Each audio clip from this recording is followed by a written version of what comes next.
Dalit Christian అనేసి ఎవరికైనా బాబాసాహెబ్ అంబేద్కర్ మీద లేకపోతే కాన్స్టిట్యూషన్ మీద కొద్దిగైనా రెస్పెక్ట్ ఉంది, లేకపోతే if they have any sense of self respect to as well, they should not use the word Dalit Christian because it's an oxymoron. అది constitutionally it's an incorrect term, Dalit Christian అనేసి.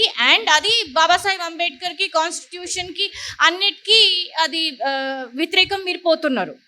Okay, ఇప్పుడు next మనం చర్చ మనకి ఏముంది అంటే, ఇన్ని decades నుంచి మనకి ఈ రిఫార్మ్స్ మనం రిజర్వేషన్ ద్వారా అందరికీ, హిందూస్కి, ఎస్టీస్కి ఇస్తూనే ఉన్నాం. ఇప్పుడు క్రిస్టియన్స్ వచ్చేసి రిజర్వేషన్స్ కోసం అడుగుతున్నారు. మెల్లిమెల్లిగా ముస్లిమ్స్ కూడా వచ్చి మాకు కూడా రిజర్వేషన్ పర్సంటేజెస్ ఎక్స్టెండ్ చేయాలి, బెనిఫిట్స్ ఫర్దర్గా మాకు ఎక్స్టెండ్ చేయాలి అనేసి ఆ ప్రస్తావన ఎలాగో మనకి ఇప్పుడు దొరుకుతుంది. ఇప్పుడు ఎఫర్మేటివ్ యాక్షన్ గనక మనం చూసుకున్నాం అయితే, ఇన్ని డెకేడ్స్లో ఈ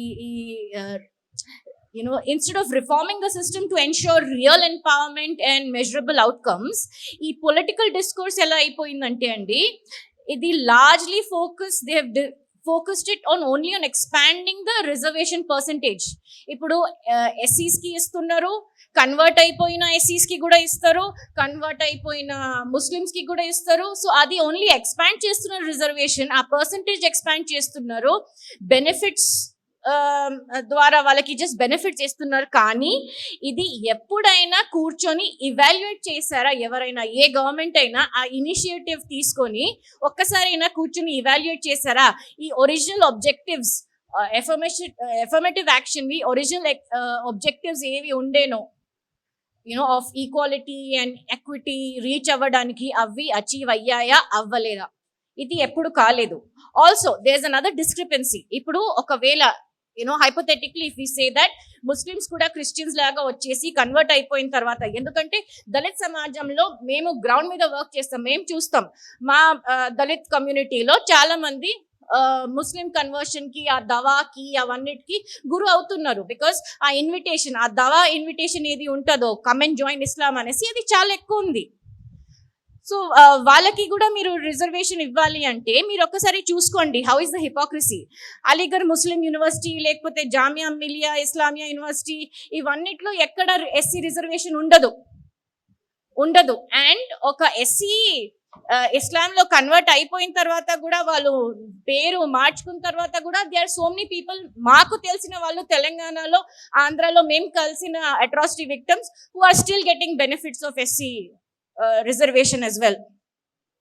వాళ్ళు మతం మార్చుకున్నారు, పేరు మార్చుకున్నారు, కానీ సర్టిఫికెట్ మీద అయితే వాళ్ళకి ఎస్సీ హోదా నడుస్తూనే ఉంది. సో ఇది you not only cheating Allah, you not only cheating the prophet, you are cheating your community. Islamic కమ్యూనిటీని కూడా చీట్ చేస్తున్నారు, మీరు గవర్నమెంట్ని చీట్ చేస్తున్నారు, మీ కమ్యూనిటీ ముస్లిం కమ్యూనిటీని చీట్ చేస్తున్నారు, మా ఎస్సీ కమ్యూనిటీని కూడా చీట్ చేస్తున్నారు. ఎందుకంటే డిజర్వింగ్ ఎస్సీ పిల్లలు ఎవరు ఉంటారో వాళ్ళ రిజర్వేషన్ మీరు దొబ్బిస్తున్నారు కదండి, ఇలా మీ యాక్చువల్ ఐడెంటిటీ హైడ్ చేసేసి.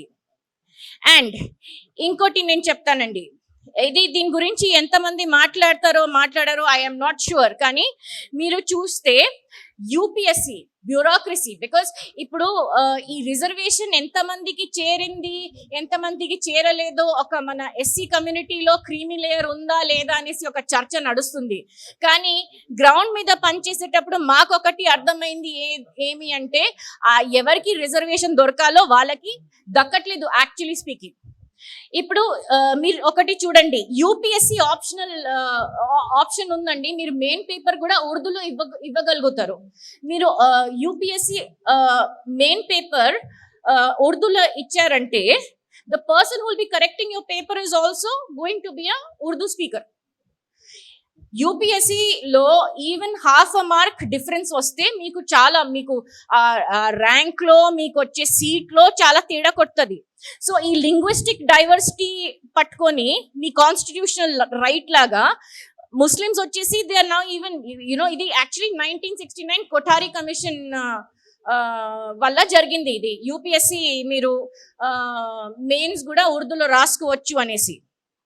అప్పటి నుంచి ఎంతమంది ముస్లిమ్స్ యూపీఎస్సీ జాయిన్ అయ్యారు, ఈ 2025లో కూడా ఎంతమందికి యూపీఎస్సీ సీట్స్ వచ్చాయి మీరు చూసుకోవచ్చు. Because it has substantially increase. Now zakat foundation అని ఉంటుంది, వాళ్ళు యూపీఎస్సీ ఫ్రీ ట్రైనింగ్ ఇస్తారు ముస్లిం స్టూడెంట్స్ కి.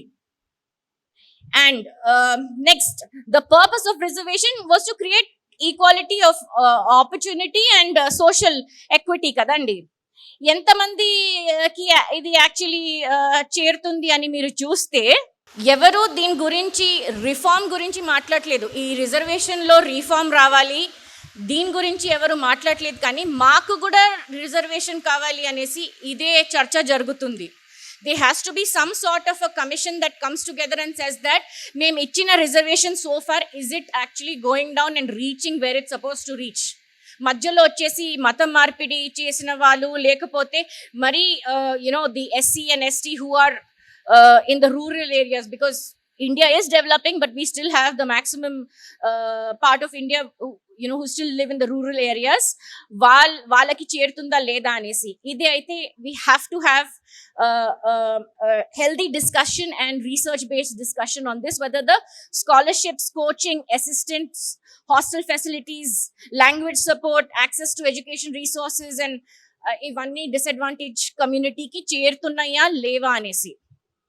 ఇంకా పొలిటికల్ పార్టీస్ అయినా లేకపోతే మన హిందూ సంఘాలు అయినా మనం ఎవరైనా పీరియాడిక్ డేటా డ్రివెన్ రివ్యూస్ కూడా చేయాల్సి వస్తుంది టు ఇవాల్యుయేట్ ఈ రిజర్వేషన్ బెనిఫిట్స్ నిజంగా ఎవరికి చేరాలో అవి చేరుతున్నాయా చేరట్లేదా.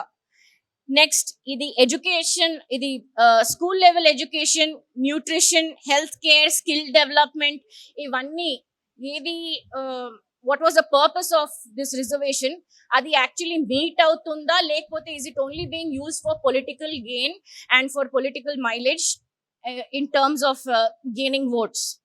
Inkoti, the next thing is ensuring complete transparency and uniform standards in all public exams and recruitment systems.